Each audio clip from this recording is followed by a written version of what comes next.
Welcome. My name is Gary Einerson. My wife Carol and I live in Noblesville, Indiana. You were given this video by someone who cared enough about you and felt like you could benefit greatly from the information. So sit back, relax. The next 20 minutes could be life-changing, as it was for Carol and I and so many that have viewed the video. Enjoy. Do you remember the moment you realized that the world had changed? Let me tell you a quick little story that has nothing and everything to do with the future of our world and how you fit into it. In 1917, the United States faced a huge problem. They were working hard to compete in the industrialized economy, and there was a shortage. Not a shortage of oil or coal or other natural resources, a shortage of people, specifically obedient factory workers. The solution to this economic dilemma? It was an experiment of sorts. It hadn't been done before, until someone thought of it. Mandatory public school. Unfortunately, the initial purpose of the United States public school system was not to inspire children or generate scholars.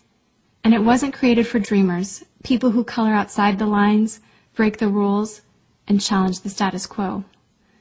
The public school system of the early 1900s was invented to create a nation full of adults who would obediently do their jobs in the factory assembly lines. Teaching kids to sit in straight rows and scheduling the entire day with the ringing of bells wasn't by chance. Punishing those who didn't conform was purposeful. These were the skills they would need to join the labor force. Intentional or not, this early method of turning dreamers into workers was an investment in the nation's economic future. And it worked. This then led to several generations of productive, fully employed workers. But it isn't working anymore. Why? Our economy has changed. We don't live in an industrialized economy anymore. We live in a connected economy. Right now, there are more users on Facebook than there were people on the planet 200 years ago. Technology has made it possible for us to connect with people, ideas, and information from anywhere in the world instantaneously. And as a result, our economies have expanded from localized towns and communities to the entire world. We have globalized trade in nearly every way. In the past, the obedient, do-what-you're-told without question people were rewarded for working hard and putting their dreams aside in order to toe the line. They were given well-paying jobs that led to long-term careers. They were guaranteed pensions, benefits, and the promise that they would always be taken care of. And they were. But that promise is gone for most of us today. Even if you have a white-collar job, the majority of white-collar workers are still working in a factory. Instead of operating a sewing machine or welding a widget, they now push pencils, type on keyboards, or process paperwork. It's still factory work because the entire focus of the day is spent on increasing productivity, which leaves little room for creativity, spontaneity, or individuality. The educated, hard-working masses are still doing what they're told, but they're no longer getting what they deserve. Even if you do everything you are told to do today, graduate from high school, go to college, get a degree, work hard in whatever job you can find, if you're lucky enough to find one, you're not guaranteed anything. Companies are being forced to change or die right now. Layoffs happen much more often than job openings appear, and the highest paying jobs are disappearing or heading overseas at an alarming rate. If you have a job where your boss tells you exactly what to do, he or she will always find someone cheaper than you to do it. Did you know that the average length of a job today is about 4.5 years? Contrast that to the 1960s when it was 40 years. The connected economy rewards a different group of people. It rewards the people who see things differently, who don't conform, people who have ideas that no one else has, people who are willing to work hard but know that the old way of doing things is broken. The connected economy rewards you not for being a cog in the wheel of life, but for standing up and reaching out. The connected economy rewards the connectors. Whether it's connecting a person to a person, a business to a business to a product, or a product to a person, those who learn how to connect are the ones who will survive and excel in the connected economy. That is how the world has changed. It's not about to change. It already has. Things are different now, and they're not going back to the way they used to be. Look at Facebook. What's their product? It's you. Your network, your information, your ideas, they all have value. Does Facebook pay you for the money they make selling your information to advertisers? No. But we still use it because we have an innate desire to connect with people. In fact, neuroscientists have found that we are actually hardwired to connect with each other. Some people know how to leverage this innate ability in today's economy, but most don't.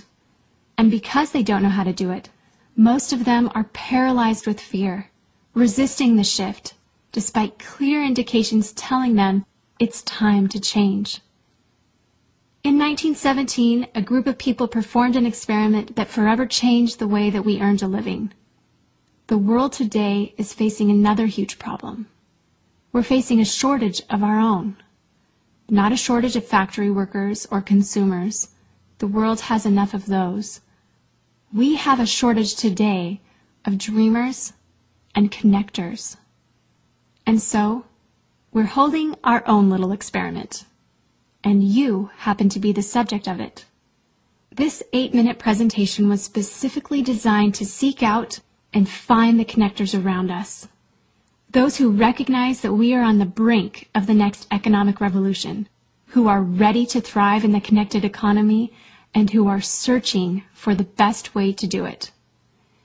The internet and technology are rapidly changing the way that we do everything today, including how we make a living. It's not too late to embrace the change and find a way to make yourself relevant and profitable in our brave new world. And that's why we've invited you here today. We've created something that rewards you for connecting. It pays you for bringing people together behind a cause, product, or idea.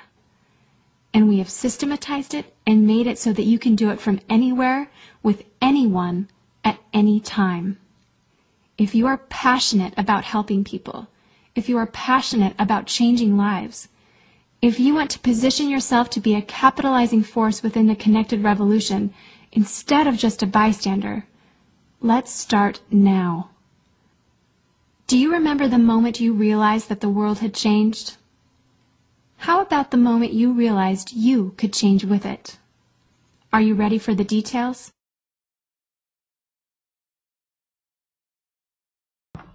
Interesting video, isn't it? We hope it really made you think about your life or situation. I'd felt for many years that there had to be more. Something was missing. I never minded hard work. It's just that in a job there was always more month than money. The logical choice was to start my own business, which I did. But in the end, I was working longer hours and I was still trading time for money. We have found a better way. If this intrigues you, perhaps you'll spend a few more minutes with us learning how to really make a change. What you're about to watch is a replay of an ABC primetime investigative report that has literally changed the course of our lives and the people that we've connected with. This is very important information. You really need to see this.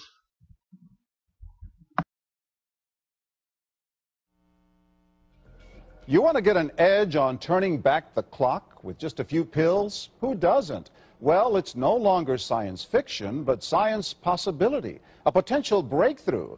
As I found out firsthand, there may be a way to erase years, at least inside my body. Granted, it's down the road, but some scientists are wondering if a new pill I took might offer a very long life. It may not look like the fountain of youth, but inside this nondescript building, I'm about to become part of an exciting experiment, a kind of guinea pig. Dr. McCord, okay. I'm here at the University of Colorado in Denver to meet Dr. Joe McCord, a world-renowned scientist. This is pretty exciting stuff you're finding, huh? It is. We're very excited about it. His latest research could very well unravel the mystery of aging itself. And his decades of experiments may have the potential of adding years to people's lives and possibly prevent chronic diseases like cancer, diabetes, and heart disease. It all centers around this small yellow pill, and for me, it begins with a blood test. Can we scoop? Yeah, there we go. It wouldn't be the first time I've given blood for this company. They want to check my levels of something called T-bars, which is a rough indicator of a person's actual age. T-bars can identify a condition known as oxidative stress, a kind of measure of the wear and tear on our bodies. Oxidative stress, like the rusting of an engine, is not a good thing. Bad for the body. Leading to disease. Leading to disease and leading to malfunction, and importantly, leading to what we call aging. It is a slow progression of increasing oxidative stress. That's the main characteristic biochemically of the aging process. The problem of aging begins with the very food we eat to give us energy. As our cells burn that food, they also release toxic chemicals. Those chemicals, you may know them as free radicals, react with all the components of our cells, literally bombarding them millions of times per second, damaging all our cells. The result? Oxidative stress, and we all have it. The body fights back with a system of defenses. It makes two antioxidant enzymes, catalase and SOD, whose job is to gobble up the free radicals before they can harm our cells. But as we get older, some of those toxic radicals overwhelm our enzymes and wreak their havoc. For a long time, scientists thought that antioxidant vitamins like C and E would lower it, but they don't. As it's turned out in just the last 5 years or so, we see that they're not good enough tools. They're not powerful enough. But this pill, he says, is powerful enough. In fact, many times more powerful. So, doctor, how often do I take these? And so, here I go. With that swallow, I've just become part of a potentially landmark scientific experiment. Doesn't taste bad. It's called Protandim, and tests on both mice and humans have already shown that it revs up the manufacture of those good enzymes in our bodies. More enzymes, fewer free radicals to harm us. Whether that will lead to longer life is still unknown. Experiments to see if mice live longer are about to get underway, but it's a tantalizing theory. Right now, all we know is that this preparation decreases oxidative stress. Oxidative stress is not a disease, just like aging is not in itself a disease, but it's something that accompanies and is attached to many disease processes. Have you discovered the fountain of youth? I wouldn't put it that way, but we may have discovered something that will tell us a lot more about how we age, what happens biochemically, and maybe how we can slow it down. So you can see the age-related. Normally, oxidative stress, measured by those T-bars, increases with age. But in Dr. McCord's tests, taking just one pill of Protandim a day reversed that trend for everyone at every age, even for an 80-year-old. They all are reduced to the level of oxidative stress that one would expect, frankly, in a newborn or a very young child. Back to the oxidative stress levels of a child? It sounds too good to be true. Will Protandim work on me? But what about my progress? After nearly 2 weeks now, it's time to get my results. Dr. McCord calculates the numbers. The result? My level of oxidative stress has declined dramatically. 45%, that's excellent. Just look at where I fall on the graph, before and after. Which, if extrapolated back, is the level you would see in a newborn baby. Have we turned back the clock? Well, maybe not on the outside, but deep inside within my cells. Yes, indeed. The company that makes Protandim says its tests show the pill, made from ingredients used for centuries, is absolutely safe. But because it's being sold as a nutritional supplement and not a drug, Protandim does not need FDA approval for safety. For more, go to our website at abcnews.com.